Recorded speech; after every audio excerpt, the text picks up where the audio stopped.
Prescription जो होता है वो रिटन ऑर्डर होता है फ्रॉम द फिजिशियन, डेंटिस्ट और any other registered medical practitioner to compound and dispense the specific medication for the patient. वो कह रहे हैं आपके पास रिटर्न ऑर्डर है जिसमें फिजिशियन हो, डेंटिस्ट हो या कोई भी रजिस्टर्ड जो मेडिकल प्रैक्टिशनर है जिसको डॉक्टर कहते हो, वो प्रिस्क्राइब करता है स्पेसिफिक मेडिसिन को जिसको पेशेंट ने इस्तेमाल करना होता है।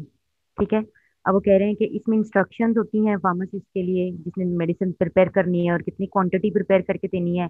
इसके अलावा पेशेंट के लिए इंस्ट्रक्शन होती है कि आपने किस तरह लेनी है, क्योंकि आप एक कोई भी प्रिस्क्रिप्शन उठाओ ना तो उसमें दो बंदों के लिए इन्फॉर्मेशन है, एक तो जिसने मेडिसिन देनी है, डिस्पेंस करनी है, और दूसरी जिसने इस्तेमाल करनी है। और दोनों के लिए उनके स्पेसिफिक क्राइटेरिया के अंदर इंफॉर्मेशन शेयर कर दी जाती है। प्रिस्क्रिप्शन के कुछ पार्ट्स हैं। सबसे पहले आपने प्रिस्क्रिप्शन के ऊपर होता है पेशेंट का नाम, उसकी एज, उसका जेंडर लिखा होता है और एड्रेस लिखा होता है उस पेशेंट के बारे में जिसका रिकॉर्ड रखना होता है। ये बेसिकली नेम और जेंडर वगैरह ये सारी मेंशन करने का पर्पज ये होता है कि आप उस पर्सन का रिकॉर्ड अपने पास रखो। लेटर स्टेज या कभी भी आपको ट्रेस करना पड़े तो आप उसको ट्रेस कर सको। डेट प्रिस्क्राइब में है, डेट मेंशन होती है कि किस डेट को इस पेशेंट ने डॉक्टर को विजिट किया था और उसको किस डेट को कौन सी मेडिसिन डिस्पेंस की गई या इशू की गई। सुपरस्क्रिप्शन जो है ये RX का वर्ड होता है। आपने देखा होगा प्रिस्क्रिप्शन के ऊपर ये वाला वर्ड या तो प्रिंटेड होता है या अगर प्रिंटेड ना हो तो डॉक्टर खुद लिख लेते हैं। इसका मतलब होता है रेसिपी यू टेक। ठीक है, रेसिपी यू टेक। इंस्क्रिप्शन है, this is the main part of prescription. It contains the names and quantities of the prescribed ingredients the medicament may be prescribed as. अब इंस्क्रिप्शन में क्या होता है, कोई भी प्रिस्क्रिप्शन को जहन में मद्देनजर रखो।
अच्छा, इंस्क्रिप्शन में अगर आप प्रिस्क्रिप्शन की बात करो, आप देखो तो उसमें ये है कि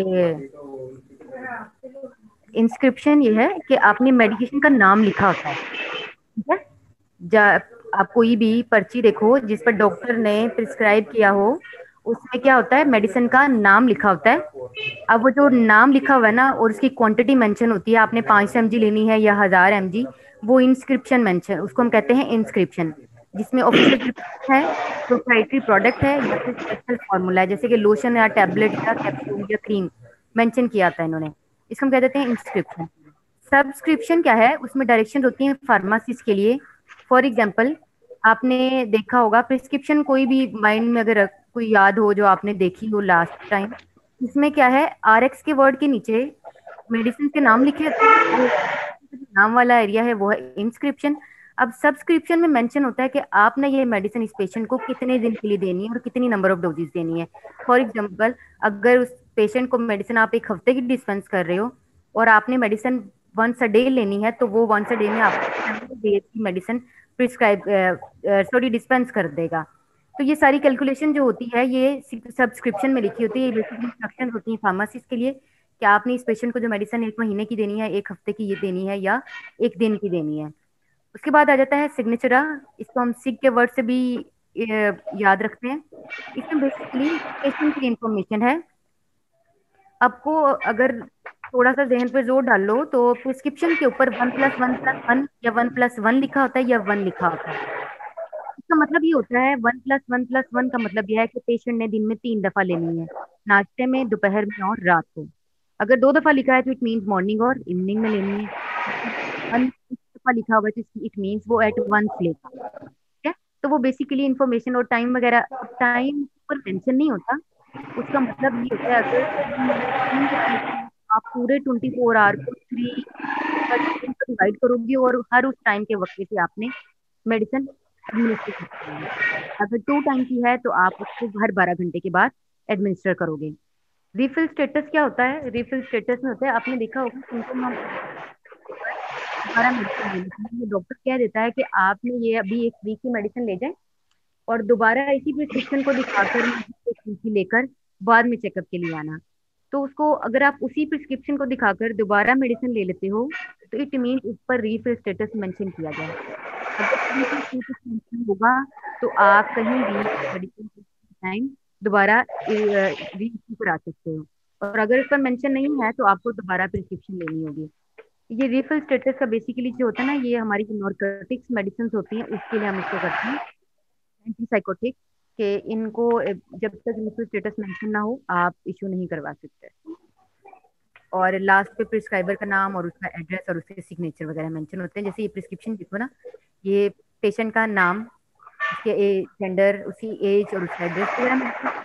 आर एक्स है सुपरस्क्रिप्शन। ये है इंस्क्रिप्शन का पार्ट जिसमें उसने मेडिसिन लिखी हुई है। 1 TID का मतलब है वंस अ डे, तो उसने 3 दिन की मेडिसिन दे दी उसको और रिफिल स्टेटस मेंशन कर दिया और लेबल में उसने बता दिया कि अगर आप इसको जिस तरह से इस लेबल का मतलब होता है जो स्पेशल प्रिकॉशंस होती है ना मैं पेशेंट के लिए, वो बताते हैं। लास्ट में रजिस्ट्रेशन नंबर। यहाँ तक क्लियर है सबको? Yes ma'am. क्लास समझ आ गई है प्रिस्क्रिप्शन को रीड कैसे किया जाता है? Yes ma'am. Yes ma'am. जी मैम। ये भी बहुत इंपॉर्टेंट टॉपिक है पार्ट्स ऑफ प्रिस्क्रिप्शन का, तो आपने इसको अच्छे से पढ़ के आना है। ठीक है।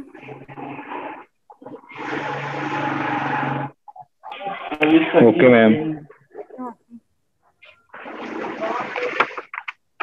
आप लोग क्लास को अपने नाम और रोल नंबर से किया करें, जिसमें आपका अटेंडेंस का रिकॉर्ड रखा जाता है।